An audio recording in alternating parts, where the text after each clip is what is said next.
Hi friends, ప్రపంచంలో ఎన్నో విషయాలు మనకి తెలిసినవి ఉన్నాయి, కొన్ని తెలియని రహస్యాలు కూడా ఉన్నాయంటే ఆశ్చర్యపోనవసరం లేదు. అలాంటి వాటిలో కొన్ని రహస్యమైన ద్వారాలు కూడా ఉన్నాయి. వాటిని తెరిచి లోపలికి వెళ్ళాలని ఎవరూ అనుకోరు, ఎందుకంటే ఇక్కడి ద్వారాల వెనుక అనేక రహస్యాలు దాగి ఉన్నాయి. అటువంటి రహస్య ద్వారాలలో 5 రహస్య ద్వారాలను ఈరోజు వీడియోలో మనం తెలుసుకుందాం. అందులో మొదటిది తాజ్మహల్. తాజ్మహల్ కూడా ఈ లిస్టులో ఉన్నదంటే మనం ఆశ్చర్యపడాల్సిన అవసరం లేదు. తాజ్మహల్ అందానికి ఎంత ప్రఖ్యాతగాంచిందో దాని వెనుక రహస్యాలు కూడా అంతే ప్రఖ్యాతగాంచాయి. తాజ్మహల్ యొక్క బేస్మెంట్లో దాదాపు 1089 గదులు ఉన్నాయి. ఇందులో ఒక గదిలో అంతు చిక్కని రహస్యం దాగి ఉంది. ఈ గది ఆనాటి షాజహాన్ కాలం నుంచే మూసివేయబడింది. ఎందుకంటే ముంతాజ్ని ఇక్కడే ఖననం చేశారని, ముంతాజు చనిపోయినప్పుడు ఆమె ఉన్న స్థితిలోనే ఆమె మృతదేహం కూడా ఉందని, అది ఓపెన్ చేస్తే ఆమె శరీరం చెడిపోతుందని కొంతమంది అంటారు. మరికొంతమంది అక్కడ శివాలయం ఉండేదని, అది కూల్చి తాజ్మహల్ కట్టినారని, ఆ గుడి యొక్క ఆనవాళ్ళు ఆ గదిలో ఉన్నాయని చెప్తుంటారు.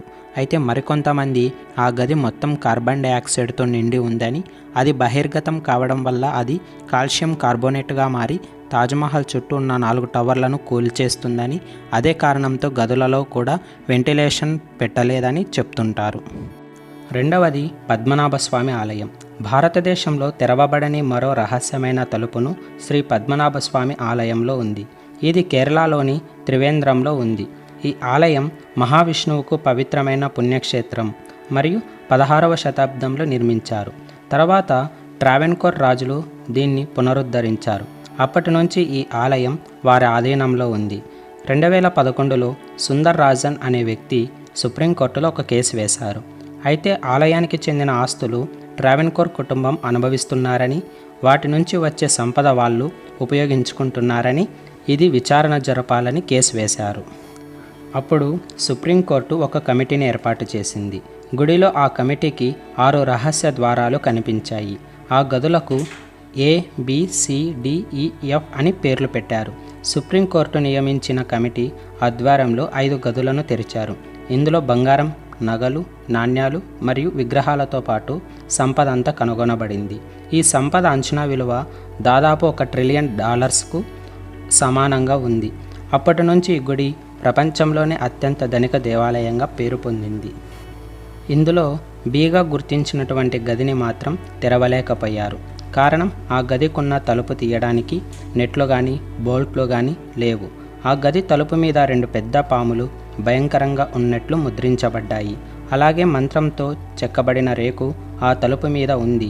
దీని ప్రకారం ఎవరైతే ఆ మంత్రం అర్థం చేసుకొని తప్పు లేకుండా పలుకుతారో అప్పుడు ఆ గది తలుపు తెరుచుకుంటుందని నమ్ముతున్నారు.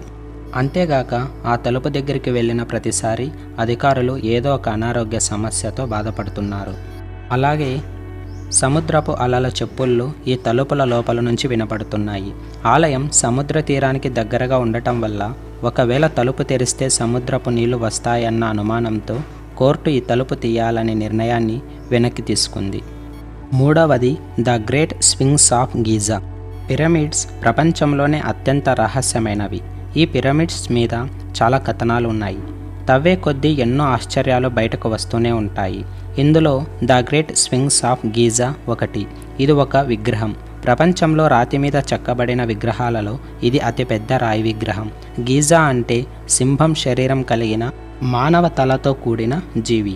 ఇది 4500 సంవత్సరాల క్రితం నిర్మించబడింది. ఇది పూర్తి చేయడానికి 100 మంది కార్మికులు 3 సంవత్సరాల పాటు కష్టపడ్డారు.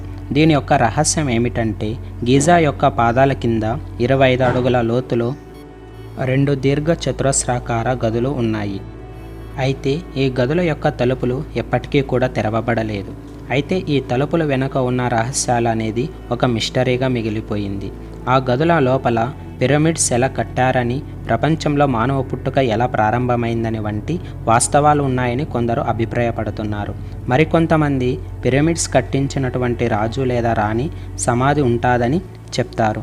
అయితే ఈ పిరమిడ్స్ 4000 సంవత్సరాల క్రితం కట్టినవి కాబట్టి ఇందులో విషపూరితమైన కీటకాలు, వాయువులు ఉంటాయని చెప్తారు. దీనివల్ల ఎటువంటి ప్రమాదం జరిగే అవకాశమైనా ఉంది. అందుకే వీటి యొక్క తలుపులు శాశ్వతంగా మూసివేయబడ్డాయని అంటారు. 4వది బాన్పే స్ప్రింగ్ హోటల్. అక్కడ ఉన్న హోటల్లో కొన్ని డోర్లు మూసి కొన్ని సంవత్సరాలు అవుతోంది. ఇప్పటికీ ఆ మూసిన డోర్లను తెరిచే సాహసం ఎవరూ చేయలేకపోతున్నారు. ఎందుకంటే ధైర్యం చేసి ఆ తలుపులను తెరిస్తే ఏమైనా ప్రమాదం జరిగితే అన్న అనుమానంతో ఎవరు అక్కడ డోర్ల వెనక ఉన్న మిస్టరీని ఛేదించే ప్రయత్నం చేయడం లేదు. కెనడాలోని విదేశీయులను ఆకట్టుకొని టూరిజంను అభివృద్ధి చేయడానికి 1888లో ఓ హోటల్ కట్టారు. ఆ హోటల్ పేరు ఫెయిర్మాంట్ బాన్ఫే స్ప్రింగ్. అయితే ఈ హోటల్ స్ప్రింగ్స్ హోటల్గా ఫేమస్ అయ్యింది. 1928లో ఒక జంట 2 పిల్లలతో ఈ హోటల్లోని 873వ రూమ్లో బస చేశారు. ఆ ఫ్యామిలీ ఆ రోజంతా సంతోషంగా గడిపారు. చుట్టుపక్కల ప్రాంతాలను సందర్శించారు. రాత్రి ఆ రూమ్లోనే నిద్రపోయారు. తెల్లవారి లేచి చూసేసరికి ఆ రూమ్లో ఉన్న ఒక్కరు కూడా ప్రాణాలతో బతికి లేరు. దీంతో ఆ మరణాలపై దర్యాప్తు చేస్తే హోటల్లో దిగిన వ్యక్తి తన భార్యను పిల్లలను చంపి తర్వాత తను ఆత్మహత్య చేసుకున్నట్లు తెలిసింది. ఎందుకు అలా చంపాడు అనేది ఇప్పటికీ మిస్టరీనే. కొన్ని రోజుల పాటు ఆ రూమ్ను మూసేశారు. కొన్నాళ్ళ తర్వాత రూమ్ను యథావిధిగా టూరిస్టులకు ఇచ్చారు. అయితే ఆ రూమ్లో దిగిన ప్రతి ఒక్కరికి ఏదో ఒక సమస్య వచ్చింది. ఆ రూమ్లో అర్ధరాత్రి సమయంలో అరుపులు వినిపించేవని, నిద్ర పట్టేది కాదని, తమను తరిమి కొట్టినట్లుగా అనిపిస్తుందని 873లో బస చేసిన పర్యాటకులు చెప్పారు. దీంతో అక్కడ ఆ కుటుంబం దయ్యాలుగా మారి నివాసం ఉంటున్నారని నమ్మకం అందరిలో బలపడింది. దీంతో ఆ హోటల్లో ఆ రూమ్ని క్లోజ్ చేయడమే కాదు, రూమ్ నెంబర్ కూడా కనిపించకుండా స్టిక్కర్స్ వేశారు. నిజంగా ఆ రూమ్లో దయ్యాలు ఉన్నాయా లేదా అనేది ఇంకా మిస్టరీనే. ఇదే హోటల్లో మరో దారుణ ఘటన కూడా జరిగింది. ఆ హోటల్లో పెళ్లి చేసుకోవడానికి వచ్చిన ఓ పెళ్లి కూతురి మెట్ల మీద నుంచి జారి పడిపోయింది.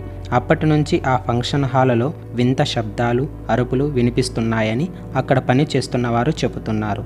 ఇన్ని దయ్యాలు కథలున్న ఆ హోటల్కు ఆదరణ మాత్రం బాగా పెరుగుతూనే ఉంది. పర్యాటకులు ఆ హోటల్లో బస చేయడానికి ఎక్కువ ఆసక్తి చూపిస్తున్నారు. 5వది చైనీస్ ఎంపరర్ టోంబ్. 1974లో కొంతమంది రైతులు పాత చైనా రాజధాని జియాన్ యాంగ్కు సమీపంలో బావిని తవ్వుతుండగా సైనికుడిలా ఉండే వ్యక్తి యొక్క విగ్రహాన్ని కనుగొన్నారు. తర్వాత పురావస్తు శాస్త్రవేత్తలు 4 దశాబ్దాలకు పైగా కొనసాగిన తవ్వకాల ద్వారా అక్కడ ఒక సమాధి ఉందని, ఆ సమాధి చుట్టూ సైనికుల విగ్రహాలు ఉన్నట్లు బయటపడింది. అయితే ఇది 2000 సంవత్సరాల క్రితం చైనా రాజ్యమంతా కిన్ షీ హంగ్ పాలనలో ఉండేది. ఇతనికి మరణం లేకుండా రాజుగా జీవించాలనే ఆశ ఉండేది. కానీ అది ఎప్పటికీ నెరవేరదు. కాబట్టి చనిపోయిన తర్వాత కూడా అతను ఒక రాజుగా ఉండేటట్లు అతని బ్రతికి ఉండగానే తన సమాధిని నిర్మించి సమాధి చుట్టూ సైనికులు, ప్రభుత్వ అధికారుల యొక్క విగ్రహాలను ఉండేటట్లు దాదాపు 38 చదరపు మైళ్ళ విస్తీర్ణంలో 8000 మంది సైనికుల విగ్రహాలను నిర్మించారు. అలాగే అప్పటి వరకు ముందున్న రాజుల యొక్క పాలన తన పాలనతో పోల్చకూడదని వాటి యొక్క ఆధారాలు కాల్చివేశారు.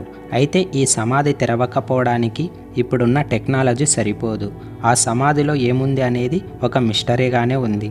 కొంతమంది ఆ సమాధితో రాజు యొక్క బంగారం ఉందని భావిస్తారు.